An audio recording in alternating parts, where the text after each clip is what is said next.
మీ ఎలాంటి వ్యాపార ప్రకటనలకైనా వెంటనే మా ఛానల్ సంప్రదించండి. అందరికి నమస్కారం, నేను శిరీష. ముందుగా శ్రీ పరాభవనమ్మ సంవత్సర ఉగాది శుభాకాంక్షలు. ప్రస్తుతం మనతో పాటు ఉన్నారు ప్రముఖ ఆధ్యాత్మికవేత్త, జ్యోతిష్య పండితులు రవిశంకర్ శర్మ గారు. గురుగారితో మాట్లాడదాం. నమస్కారం గురుగారు. నమస్తే అండి. గురుగారు, ముందుగా మీకు ఉగాది శుభాకాంక్షలు అండి. మీకు యూట్యూబ్ ప్రేక్షకులకి అందరికీ కూడా ఈ యొక్క శ్రీ పరాభవనమ్మ సంవత్సర శుభాకాంక్షలు. మీ అందరి మనసుల్లో కూడా, మీ అందరి జీవితాల్లో ముఖ్యంగా వచ్చేటప్పటికి ఈ యొక్క సంవత్సరం నిండు వెన్నులని పంచాలని చెప్పేసి మానసికంగా మీరు అనుకున్నటువంటి ఏవైతే కార్యాలు ఉన్నాయో అవన్నీ నిర్విఘ్నంగా జరగాలని చెప్పి కోరుకుంటున్నాను. గురుగారు, ముఖ్యంగా ఉగాది అనగానే చాలా మంది జాతకాలు చూసుకుంటుంటారు. ఈ సంవత్సరం అంతా మా రాశి వారికి ఎలా ఉంది, ఎలాంటి జాగ్రత్తలు తీసుకోవాలి, ఎలా బాగుంటే మాకు ఈ సంవత్సరం అంతా బాగుంటుందని. సో ముఖ్యంగా చూసుకుంటే మరి ద్వాదశ రాశిలో అయిన కుంభరాశి వారికి ఈ సంవత్సరం ఎలా ఉంటుందంటారు? నవగ్రహాల ప్రభావం ఈ రాశి వారికి ఎలా ఉంటుందంటారు? ఓవరాల్ గా చూసుకుంటే ఈ రాశి వారికి ఎలా ఉంటుందంటారు? ఎలాంటి జాగ్రత్తలు తీసుకోవచ్చు అంటారు? ఈ సంవత్సరం ముందుగా కుంభరాశి వారి గురించి చెప్పే ముందు ఈ సంవత్సరం ఆదాయ వ్యయాలు కుంభరాశి వారికి ఎలా ఉన్నాయని చూద్దాం.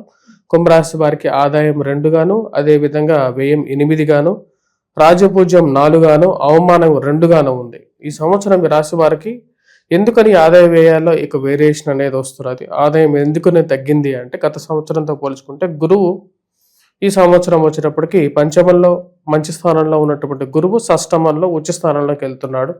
షష్టమంలో గురువు యోగకారకుడు కాడు, అంత బలాన్ని ఇవ్వలేడు. కాకపోతే ఆరోగ్యపరంగా కొంచెం రికవరీ అనేది ఈ సంవత్సరం ఈ రాశి వారు ఎక్స్పెక్ట్ చేయొచ్చు. ముందుగా ఈ సంవత్సరాన్ని మనం గమనించినట్లయితే మొత్తం సంవత్సరం ప్రకారంగా 12 నెలల్లో మొదటి 6 నెలలు ఎలా ఉందని చూద్దాం.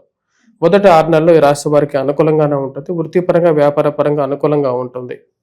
చేయాలనుకున్నటువంటి పని మీద కొంచెం దృష్టిని కేంద్రీకరించగలుగుతారు. పిల్లల యొక్క ఎదుగుదల మానసికమైనటువంటి సంతృప్తిని ఇవ్వగలుగుతుంది. వ్యాపార పరంగా అనుకూలంగా ఉంటుంది. అంటే క్రయ విక్రయాల్లో లాభదాయకంగా జరిగే విధంగా ఉంటుంది. కానీ ఈ రాశి వారికి మానసిక చింత అనేది ఎక్కువగా ఉంటుంది. జన్మరాశిలో రాహుగ్రహ సంచారం జరుగుతున్నది.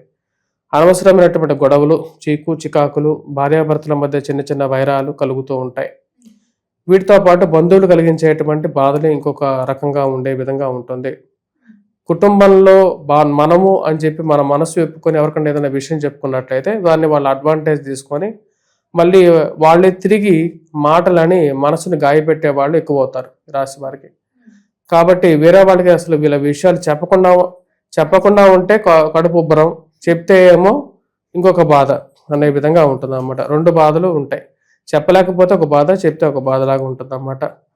ఖర్చు విషయంలో చాలా జాగ్రత్తగా ఉండాలి రాశి వారికి. ఇంకా ఏలినాటి శని నడుస్తుంది, దాని బాధ ఖర్చు విషయంగాను ఉద్యోగపరంగా ఉండేటువంటి సమస్యలు కూడా వేధించే విధంగా ఉంటాయి. ఈ సంవత్సరంలో వీళ్ళకి కొంచెం రిలీఫ్ వచ్చేటువంటి పీరియడ్ కూడా ఉంటుంది. సెకండ్ హాఫ్లో ఉంటుంది. ఫస్ట్ హాఫ్లో కూడా జూన్ వరకు బాగానే ఉంటుంది. జూన్ టు అక్టోబర్ 30th వరకు కూడా కొంచెం టఫ్ పీరియడ్గానే చెప్పచ్చు ఈ రాశి వారికి. మెయిన్గా గురువు యొక్క బలం కూడా తగ్గుతుండడం వల్ల కొంచెం ఆరోగ్యపరంగా కూడా కొంచెం సమస్యలు అనేవి పుడుతూ ఉంటాయి. ఆ సమస్యల నుంచి ఎదుర్కొని ముందుకు వెళ్ళడానికి ఎక్కువగా కష్టపడాల్సినటువంటి పరిస్థితి. కుటుంబ సంబంధ బాంధవ్యాలను కాపాడుకోవటం, స్థిరచరాస్తుల విషయంలో జాగ్రత్త పడటం అనేది ముఖ్యం. కోపాన్ని కంట్రోల్ చేసుకొని మాట్లాడేటప్పుడు విషయంలో జాగ్రత్తగా మాట్లాడటానికి ఎక్కువగా ప్రయత్నం చేయాలి ఈ రాశి వారు. సెకండ్ హాఫ్లో ఎలా ఉంటుంది అనేది సెకండ్ హాఫ్లో వచ్చేటప్పటికి అక్టోబర్ నుంచి సెకండ్ హాఫ్ అన్నమాట. అక్టోబర్ నుంచి ఏప్రిల్ వరకు ఎలా ఉంటుంది? అక్టోబర్ నుంచి ఏప్రిల్ వరకు ఈ రాశి వారికి వృత్తిపరంగా కొన్ని జాగ్రత్తలు కొంచెం సడలింపు అనేది రాగలుగుతుంది. అక్టోబర్ 30th గురువు యొక్క సంచారం అతిచార స్థితిలోకి వచ్చినప్పటికీ షష్టమ నుంచి సప్తమకి మారబోతున్నాడు. అప్పుడు కేతువుతో కలిసి సప్తమ స్థితిలో ఉంటాడు. అప్పుడు జనవరి వరకు కూడా కొంచెం అనుకూలంగా ఉంటుంది. 3 months పీరియడ్ వివాహం జరగడానికి కారకంగా ఉంటుంది. వివాహ యోగం అనేది అక్టోబర్ ఎండింగ్లో తర్వాత నుంచి జనవరిలో వరకు కూడా వీరికి యోగం. 3 months పీరియడ్లో వివాహం జరగటానికి, ఆరోగ్యపరంగా రికవరీ అవడానికి కూడా అనుకూలంగా ఉంటుంది. ఎందుకంటే గురువు కేతువు యొక్క కలయిక వచ్చేటప్పటికే డివినిటీ వస్తుంది అన్నమాట. అంటే ఆధ్యాత్మిక గుమాలింపు అనేది వస్తుంది. జీవితంలో ఆధ్యాత్మిక చింతన అనేది ఎక్కువగా పెరగటం, ఆరోగ్యపరంగా కూడా కొంచెం అనుకూలంగా ఉండటం అనేది జరుగుతుంది. గురువు యొక్క బలం అనేది కేతువుతో కలిసినప్పుడు పెరుగుతుంది. ఈ రాశిలో ఉండేటువంటి వారికి వృత్తిపరంగా వ్యాపార పరంగా కూడా అక్టోబర్, నవంబర్, డిసెంబర్, జనవరి వరకు కూడా కొంచెం అనుకూలంగా ఉంటుంది. స్థాన చలనానికి కూడా కారకంగా ఉంటుంది. కాబట్టి కొంచెం జాగ్రత్తగా ఉండాలి. అంటే ప్లేస్ చేంజ్ అన్నమాట. ప్లేస్ చేంజ్ అనేది కూడా మీరు ఎక్స్పెక్ట్ చేయడానికి ఉంటుంది ఈ యొక్క సంవత్సరం. ఈ సంవత్సరంలో ఈ రాశి వారికి సంతాన ప్రాప్తి కూడా అక్టోబర్ తర్వాత మీరు ఎక్స్పెక్ట్ చేయడానికి ఉంటుంది. నూతన ఉద్యోగ అవకాశాల గురించి మరియు అదేవిధంగా డబ్బు గురించి తాపత్రయపడి కొత్తగా ఏదో ప్రయత్నం చేద్దామని చెప్పి చేసేటువంటి వారు కొంచెం జాగ్రత్తగా ఈ యొక్క సంవత్సరం జాగ్రత్తగా ఉండాలి. అధికమైనటువంటి ఇన్వెస్ట్మెంట్స్, ఎవరో ఏదో చెప్పారని చెప్పి మోసపూరితమైనటువంటి మాటలు నమ్మి ఇన్వెస్ట్మెంట్ చేసేటువంటి వారు జాగ్రత్తగా ఉండటం అనేది ముఖ్యమైనటువంటి సూచనగా చెప్పడం జరుగుతుంది. ఈ రాశి వారికి ఈ యొక్క సంవత్సరం కొంచెం టఫ్గానే ఉంటుంది. ఎందుకంటే ఏలినాటి శని, రాహు యొక్క స్థితి అంత బాగలేదు కాబట్టి, రాహుకేతువుల యొక్క స్థితి బాగలేదు. గురువు కూడా షష్టమంలో సంచారం చేయటం అనేది కూడా కొంచెం ప్రాబ్లమాటిక్గా ఉన్నప్పటికీ మధ్యలో కొంచెం రిలీఫ్ అనేది కూడా ఈ రాశిలో ఉండేటువంటి వారు పొందగలుగుతారు. ఈ రాశి వారు మెయిన్గా చెప్పాలంటే ఏదైతే సెకండ్ హాఫ్లో ఈ రాశిలో ఉండేటువంటి వారికి డిసెంబర్లో జరిగేటువంటి కుజస్తంభన ఏదైతే ఉందో అది కొంచెం యోగాన్ని ఇవ్వగలుగుతుంది. గురుగారు, ముఖ్యంగా మరి ఈ సంవత్సరంలో ఈ రాశి వారికి వాహన యోగం, గృహయోగం ఉందంటారా? ఈ సంవత్సరం ఈ రాశిలో ఉండేటువంటి వారికి వాహన యోగం, గృహయోగం అనేది చాలా తక్కువ నిష్పత్తిలో మనం చెప్పొచ్చు. మేబీ సెకండ్ హాఫ్లో అక్టోబర్, నవంబర్, డిసెంబర్ పీరియడ్లో మనం ఎక్స్పెక్ట్ చేయొచ్చు. కానీ చాలా డెలికేట్గా ఉంది పీరియడ్. ఈ కుంభరాశి వారి స్వభావం ఎలా ఉంటుందంటారు?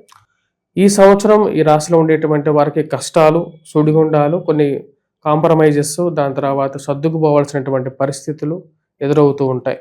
దీనికి ఉన్నటువంటి గ్రహస్థితి ఆ విధంగా ఉంది. ఉండేటువంటి స్థితిని కొనసాగించుకోవటం, చేస్తున్నటువంటి ఉద్యోగంలో కొనసాగటం, చేస్తున్నటువంటి వ్యాపారాన్ని కొంచెం అభివృద్ధి చేసుకోవడానికి ప్రయత్నం చేయటం వరకు ఓకే. అంతేగాని ఎక్కువగా ఆశపడడానికి ఈ సంవత్సరం అంతగా గ్రహస్థితి గోచరించట్లేదు. కాబట్టి దానికి తగిన విధంగానే ముందుకు వెళ్ళడం అనేది మంచిది. అంతేగాని ఏదో వస్తుంది కదా అని చెప్పి మన చేతిలో ఉన్నటువంటి అదృష్టాన్ని నాశనం చేసుకోవద్దు. కాబట్టి ఉద్యోగం మారేటప్పుడు కూడా మీ యొక్క వెళ్ళబోతున్నటువంటి స్థలాన్ని 1-4 సార్లు వెరిఫై చేసుకొని వెళ్ళటం మంచిది. పెద్ద పెద్ద కంపెనీలు కూడా ఈ రోజుల్లో ఎలా ఉందంటే బయట వాతావరణం ఉద్యోగాలు పోతున్నాయి చాలా మందివి. అది గురుగారు, ముఖ్యంగా ఎవరైనా కొత్తగా బిజినెస్ స్టార్ట్ చేద్దాం ఈ సంవత్సరం, ఈ ఏడాది మొత్తం అనుకునే వాళ్ళకి ఈ సంవత్సరం కలిసి వస్తుందంటారా? కొత్తగా బిజినెస్ స్టార్ట్ చేసే వారికి ఈ సంవత్సరం బిజినెస్కి అంత పనికిరాదు.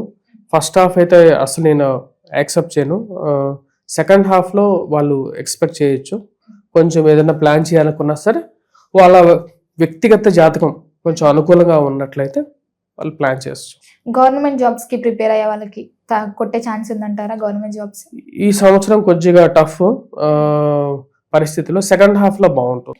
గురుగారు, ముఖ్యంగా మరి కుంభరాశిలో ఉన్న వారికి నక్షత్ర ఫలితాలు ఎలా ఉంటాయి అంటారు ఈ సంవత్సరం అంతా?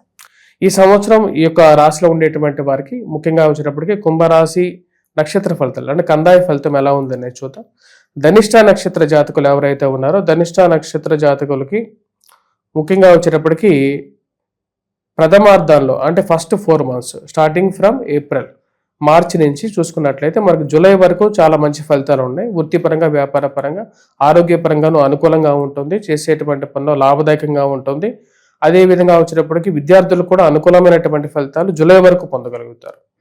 మరియు అదేవిధంగా వచ్చేటప్పటికి జూలై తర్వాత నుంచి నవంబర్ వరకు కూడా చేసినటువంటి పనికి సరైనటువంటి ఫలితం పొందగలుగుతారు. మరియు అదేవిధంగా డిసెంబర్ నుండి ఏప్రిల్ వరకు కూడా వచ్చేటప్పటికి మళ్ళీ రికవరీ మోడ్లో ఉంటారు. బాగా మంచి సానుకూలమైనటువంటి ఫలితాలు పొందగలుగుతారు ఉద్యోగ పరంగాను, వ్యాపార పరంగాను. శతభిష నక్షత్ర జాతకులకు వచ్చేటప్పటికి స్టార్టింగ్ ఫ్రమ్ మార్చి నుంచి జూలై వరకు కూడా చేసినటువంటి ఫలితానికి, చేసినటువంటి పనికి తగినటువంటి ఫలితం పొందగలుగుతారు. అంటే ఎంతో కొంత ఫలితం అనేది ఉంది. మరి జూలై నుంచి నవంబర్ వరకు వచ్చేటప్పటికి మంచి ఫలితాలు, మధ్యస్థమైనటువంటి ఫలితాలు పొందగలుగుతారు. అంటే అంతకు ముందు ఉన్నటువంటి స్థితి కన్నా కూడా మంచి ఫలితాలే పొందగలుగుతారు. మరి దాని తర్వాత డిసెంబర్ నుంచి ఏప్రిల్ వరకు కూడా ఈ రాశిలో ఉండేటువంటి వారికి సామాన్యమైనటువంటి ఫలితాలు పొందగలుగుతారు అన్నమాట. తర్వాత పూర్వభాద్ర నక్షత్ర జాతకులు ఎవరైతే ఉన్నారో వారికి కొంచెం అనుకూలమైనటువంటి ఫలితాలే ఉన్నాయి. వీరికి ప్రథమంలో అంటే టిల్ జూలై వరకు కూడా అనుకూలమైనటువంటి ఫలితాలు, వృత్తిపరంగా, వ్యాపార పరంగా, వైవాహిక జీవితం ఆరంభించడం కానీ శుభ ఫలితాలుగా చెప్పచ్చు. వీరి ఈ యొక్క ఆగస్టు అంటే మెయిన్గా వచ్చేటప్పటికి జూలై నుంచి మళ్ళీ తర్వాత నవంబర్ వరకు వచ్చేటప్పటికి నిష్ఫలితాన్ని పొందగలుగుతారు.